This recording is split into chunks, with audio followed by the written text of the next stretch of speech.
Sabine Schurman, bonjour. Bonjour.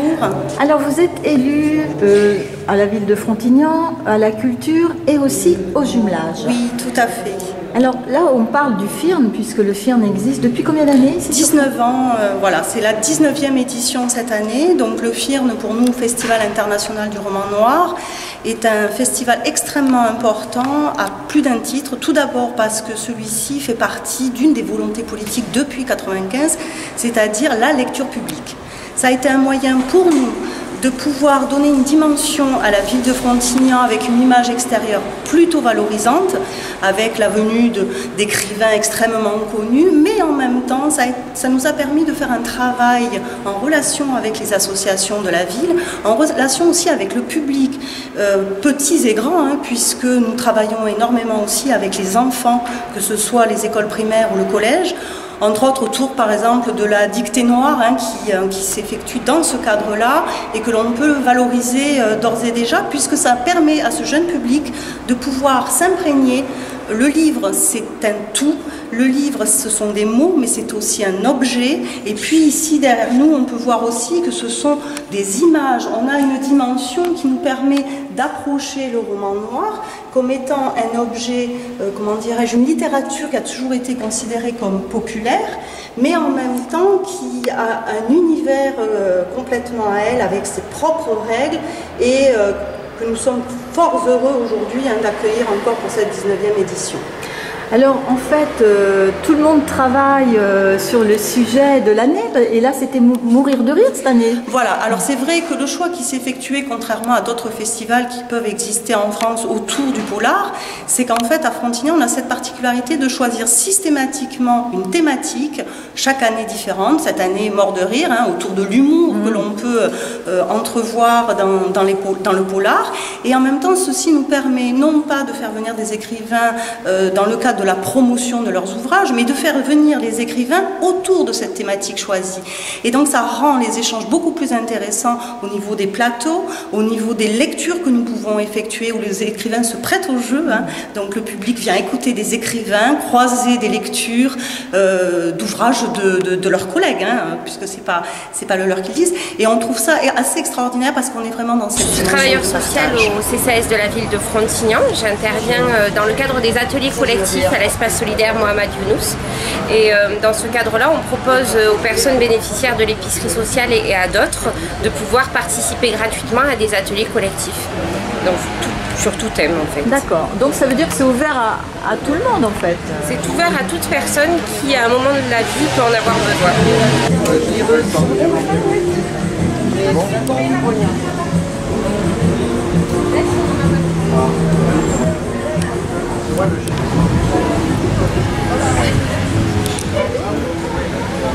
Le CCAS qui a créé cet atelier avec Patrick Mosconi. Chacun de nous a écrit ses pensées et puis on a fait un recueil. D'accord. Et vous pouvez voir tous nos écrits, et même les écrits. En fait, il y a l'année dernière, la municipalité de Frontignan avait fait appel à lui dans le cadre du roman noir. Et cette année, a priori aussi, et puis il était content de revenir puisqu'il s'est attaché un peu au groupe et à notre manière de travailler, donc on le verra peut-être l'année prochaine. Alors, parlez-nous de cet atelier d'écriture que vous pilotez depuis 2 ans, il me semble. D'abord, c'est pas un pilotage, c'est un pilotage officiellement à 2 avec Carole, mais en vérité, c'est un pilotage collectif. Voilà, c'est ce que j'ai un petit peu voulu et c'est ce qui s'est produit quand je me suis rendu compte que les personnes que soi-disant je devais piloter, elles en savaient autant que moi et qu'en fait la chose à faire c'était qu'elles s'expriment et qu'elles soient elles-mêmes. Et je pense qu'on a réussi cette petite chose-là et d'autant que de ces rencontres il en est sorti des textes magnifiques que vous pouvez lire sur ce document-là qui j'espère va être réédité. Vous écrivez que des romans noirs? Non, pas du tout. Ah bon? Mais c'est pas un roman noir d'ailleurs. Et ça d'ailleurs, ça aussi c'est un livre de citation que j'ai fait avec Elsa Jonquet. Vous voyez, donc ça n'a rien à voir. Ça, celui que j'ai laissé, c'est une histoire d'amour, un peu tordu. Voilà. Ça, c'est un roman dit de littérature générale chez Gallimard, donc c'est pas noir du tout. se passe aux États-Unis. Et ça, c'est un roman noir, mais qui n'est pas vraiment noir, parce que les histoires de policiers, ça m'intéresse moyennement. C'est des histoires d'amour compliquées que j'aime bien et qui peuvent aller jusqu'au bout de la passion, comme dans les drames antiques, c'est-à-dire jusqu'à la mort. Ah d'accord. Et voilà. Qu'est-ce qui vous a donné l'idée d'écrire? Enfin, vous écrivez depuis longtemps, vous êtes un auteur connu. C'est-à-dire que non, j'écris pas. C'est-à-dire que j'avais un problème avec l'écriture parce que je suis dyslexique. Et il se trouve que j'ai toujours écrit de la poésie en revanche. Et puis à un moment donné, j'ai monté une maison d'édition qui a eu pas mal de succès, la maison d'édition. Et mes auteurs sont faits au sérieux. Et comment s'appelle votre maison d'édition? Elle s'appelait Fauteuil. Fauteuil. Avec une collection qui s'appelait Sanguine, qui est devenue célébrissime. Et à un moment donné, devant la prétention de certains auteurs, un jour, je dis comme ça, mais moi, attendez, on écrit un comme ça, livre. Je l'ai dit, je l'ai fait. Alors j'ai pris un pseudonyme, j'ai envoyé à la concurrence, et puis là je me suis rendu compte qu'en fin de compte, c'est ce que j'aimais faire. Et c'est ce que j'ai fait, voilà. Alors vous rassurez beaucoup de dyslexiques là, je crois. Non, oui, mais c'est bon. Mais ça, je travaille aussi. J'ai fait pas mal de livres pour enfants, et toutes ces faiblesses que j'avais, et puis même une scolarité difficile à cause de cela, je l'explique pour dire qu'on peut dépasser ça. Et même après ça, j'étais vachement content quand je voyais mes livres qui étaient étudiés au bac de français, et des choses comme ça. Moi qui avais eu tant de difficultés, voilà. Ah, c'est une belle histoire. Et alors donc avec ces personnes que vous rencontrez dans les ateliers d'écriture, qui quelquefois se lancent pour la première fois à écrire quelque chose. Mais déjà, mon ambition, c'est que dans un premier temps, les personnes lisent. Et après ça, pour moi, l'écriture, elle commence quand on fait la liste des courses. Et c'est vrai ça, c'est-à-dire que c'est un outil, et après cela, à partir du moment où on est familiarisé avec ça, ça peut aller plus loin pour certains, pour ceux qui en ont envie, et c'est important. Et là, par exemple, avec les ateliers d'écriture, quand j'ai vu certaines femmes et certains hommes qui avaient eu la chance d'aller à l'école dans les années 70-80, et ils avaient une maîtrise du français qui était assez étonnante. Un beau style aussi. Oui, ça veut dire que l'éducation nationale, jusqu'à un certain temps, faisait bien son boulot. C'est vrai qu'avec un niveau de certificat d'études de PC, ça veut dire qu'on avait la maîtrise du français, de la syntaxe, de l'orthographe. Bonjour madame, vous êtes bien ici là? Alors vous aussi vous faites partie de cet atelier? Eh bien oui, là c'est le moment du repos, de la détente, le petit repas. Et à 2 heures, nous reprenons notre activité. Qu'est-ce qui vous plaît dans cet atelier? Ben, ça a été un atelier très enrichissant, sur tout point de vue. Parce qu'il y a des choses que l'on garde au fond de soi, que jamais j'aurais cru et j'aurais pas voulu le faire ressortir. Et c'est sorti tout naturellement. Vous aviez déjà écrit auparavant? Non, j'avais essayé, mais je jetais parce que ça me faisait mal, je pouvais pas. Et là, c'était spontané, c'était vraiment... Bonjour. Vous faites partie de cet atelier, mesdames aussi? Oui. Alors, vous êtes intervenue sur les textes, là? Ben oui, on en a écrit au cours des ateliers. Alors, vous vous appelez? Madeleine. Alors, Madeleine, dites-moi, qu'est-ce que ça vous a apporté dans votre vie, cet atelier? Ben, déjà de mieux rencontrer mes compagnes que je voyais sans plus. Et puis de partager, de pouvoir extérioriser ce qu'on ne dit pas forcément. Par écrit, c'est plus facile. Et vous vous sentez mieux après? Ça dépend ce qu'on écrit sur le moment. Ça dépend. D'accord. Non, mais en fait, c'est une aventure qui était agréable à faire. Ça fait quand même, on a commencé l'année dernière et on a continué cette année. Merci. Et vous, madame? Bonjour. Bonjour. Alors vous, votre prénom? France. France. Alors qu'est-ce que vous pensez de ces ateliers? Vous les faites, vous les assistez à ces ateliers depuis combien de temps? Ah bien, mais moi ça fait 2 ans que j'assiste à ces ateliers, donc on a commencé il y a 2 ans. Il a commencé il y a 2 ans et c'est une belle aventure, comme me dit Madeleine, c'est une belle aventure humaine. Donc, je sais pas que, mais... Voilà, au départ j'étais capable de poser que des mots, maintenant je fais des gestes, ce qui fait une grande évolution et c'est super, c'est une belle aventure. Très bien. Ça continue l'année prochaine? Ah, ben j'espère bien, j'espère bien. Ah, on ne va pas s'arrêter là maintenant qu'on devient des doués, on devient de vrais auteurs. Vous êtes aperçu que vous avez progressé? Ah, dans l'écriture? Énormément. Oui. Énormément. Tout ce qu'on peut exprimer par la parole, l'écrire, c'est très difficile. Et en fait, par l'écriture, il y a des émotions qui ressortent qu'on ne dit pas. Et en travaillant en collectif, en plus, on s'apporte l'un à l'autre, c'est une richesse. On forme une équipe maintenant soudée. Vous écrivez des textes sur votre vie? Pas nécessairement. Pas nécessairement. On a débuté tous comme ça, mais maintenant, non. On commence à faire des tests inventés, plus... Comment dire? Je ne sais pas comment dire. Ce que vous ressentez quoi en fait? De l'inspiration. De l'inspiration, voilà. De l'inspiration qui vient, un moment qui vient comme ça, un moment poétique, hop, on l'écrit. Qu'est-ce qu'on peut dire aux gens qui écoutent ce reportage, qui regardent ce reportage? Qu'est-ce qu'on peut leur donner envie de venir vous rejoindre? Bon, évidemment, ce reportage, il passe partout, mais... Eh bien, s'ils ont un atelier d'écriture à côté de chez eux, qu'ils y aillent. Qu'ils y aillent. Merci beaucoup. Bonjour monsieur. Vous avez participé aussi aux textes qui sont là, qui sont dits? Quelques-uns, oui. Oui. Qu'est-ce que ça a changé pour vous? Vous écrivez de temps en temps? J'écris, oui, selon mon humeur, selon l'inspiration. Et vous écrivez en dehors des ateliers d'écriture ou Bah oui, la première chose, oui, c'est pour me défaire de quelque chose ou me rajouter quelque chose. Allez, on est parti tout le monde. Ça dépend sur les textes écrits. Voilà. vous écrivez aussi, monsieur, vous? Alors oui, mais je fais pleurer tout le monde à chaque fois, je sais pas pourquoi. Ah d'accord. On verra bien ça tout à l'heure. Bonjour monsieur, alors je vous attrape là avant que vous repartiez. Enfin, vous avez toujours l'écouteur sur les oreilles. Vous venez d'écouter des textes en musique. Qu'est-ce que vous avez ressenti? J'ai ressenti beaucoup d'émotions, de vérité, de sensibilité. J'ai entendu des âmes s'ouvrir, se dévoiler. Et pour se lâcher en fait, le but final c'est de se lâcher et essayer d'oublier tous ces mauvais moments de la vie. Voilà. Vous la générosité pour les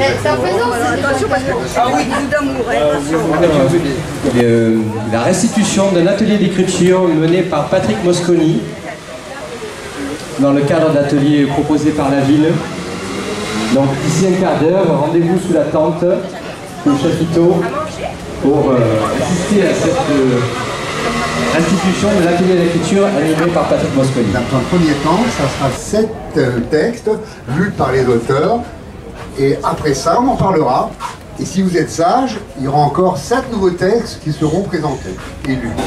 Voilà. Bonjour madame. Bonjour. Qu'est-ce que vous venez faire ici sur le film? Regarder des livres. Qu'est-ce que c'est pour vous le livre? C'est une ouverture sur l'imaginaire, sur des personnages, sur l'autre, sur les autres en général. Ben, vous avez une petite, vous lui racontez des histoires le soir avant de s'endormir? Oui, tous les soirs elle leur demande, alors pas des histoires noires, pas encore. Non, hein. Mais des histoires de loup, déjà, et bon voilà. D'accord. Eh bien écoutez, en tout cas, bonne balade. Et vous venez tous les ans? Depuis 2 ans, oui. Depuis 2 ans. Bon. Merci beaucoup, madame.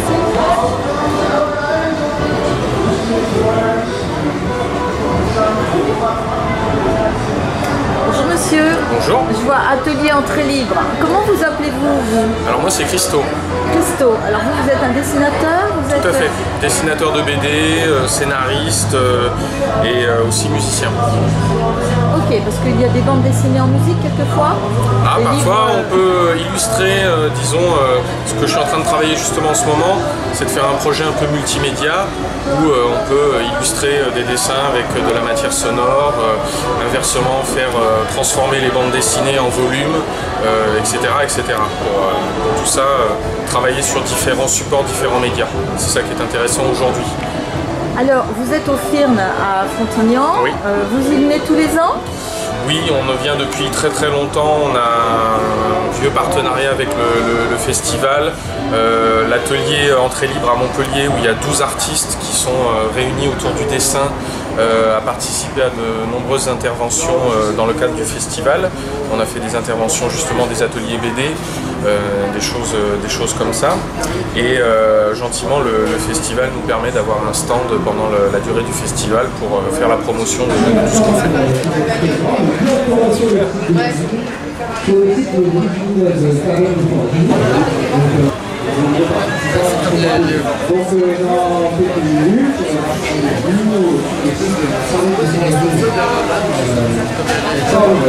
Sur le stand des libraires, vous pouvez voir une exposition Sarkozy. Il y a également Rika qui est parmi nous, qui nous attend pour dédicacer ses ouvrages. Voilà, donc je vous rappelle dans quelques instants, rendez-vous à la fabrique Gomez des fanzines pour une restitution de cet atelier qui aura duré pendant 3 jours.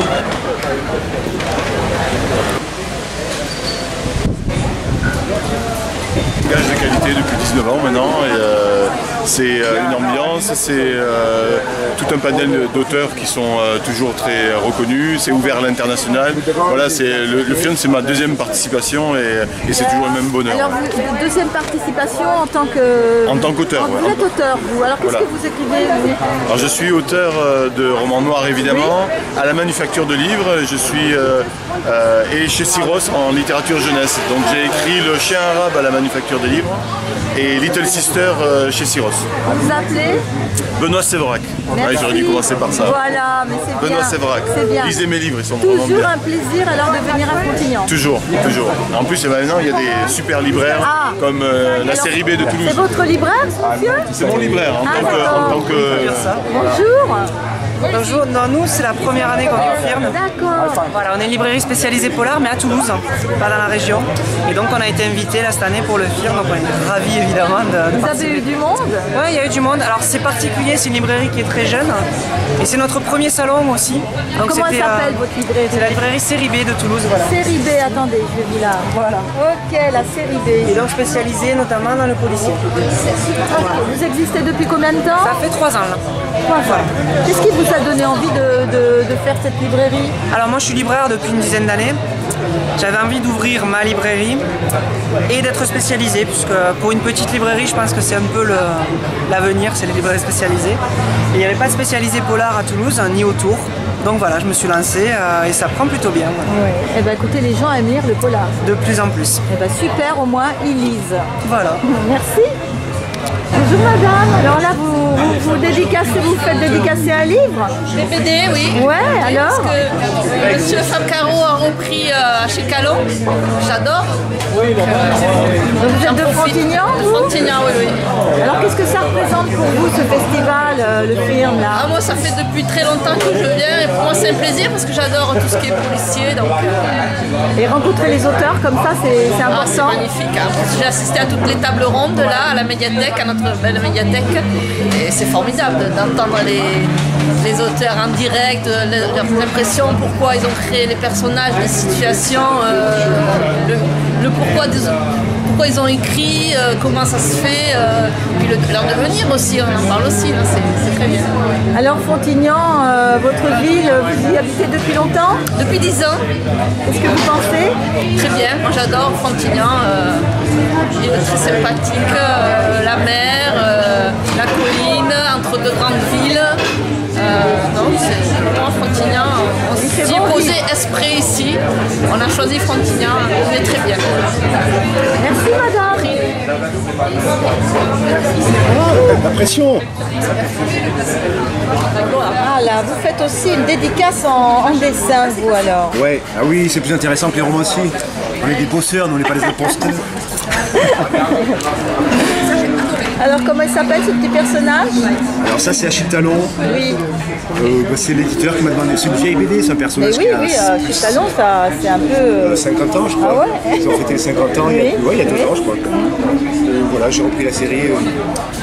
Enfin, je fais que le scénario là-dessus. Là, je dessine pour les dédicaces, mais je fais que le scénario. Mais vous savez bien dessiner aussi quand même, à ce que je vois là. Et vous-même, vous faites des bandes dessinées vous-même? Oui, bah, tout le reste c'est moi. Tout le reste c'est vous? Ouais. D'accord. Ok.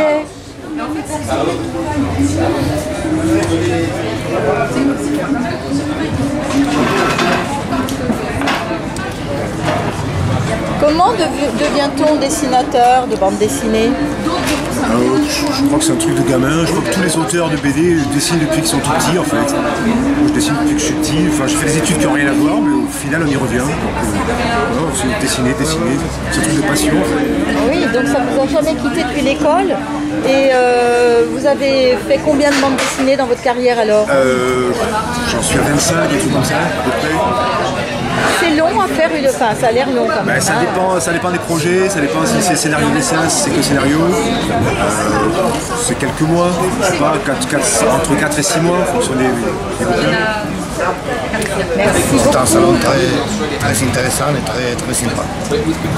Donc vous avez écrit, alors vous vous appelez Carlos Alem. Vous avez écrit combien de romans déjà? Beaucoup. En espagnol, j'ai publié 25 livres en 10 ans. Mais à la fin, j'ai commencé à publier, ce sont 8 livres. 8 livres. Oui, c'était 2 livres pour la jeunesse et les autres romans pour les adultes. D'accord. Merci beaucoup de votre présence.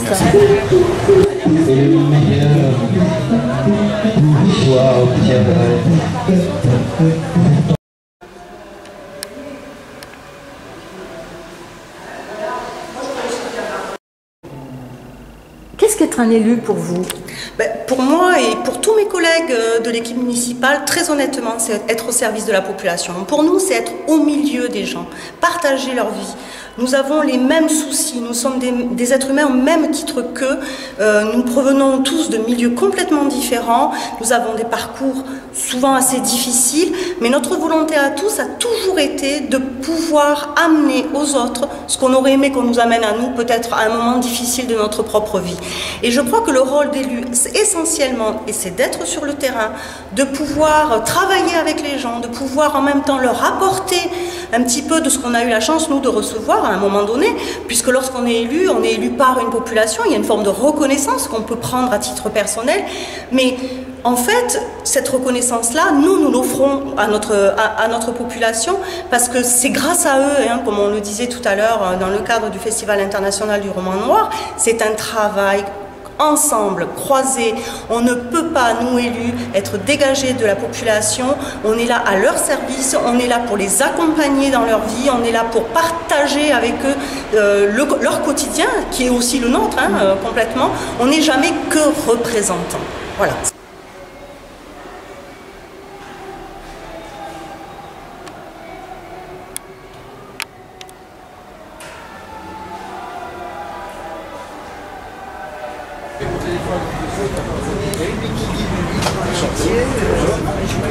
Tous les auteurs.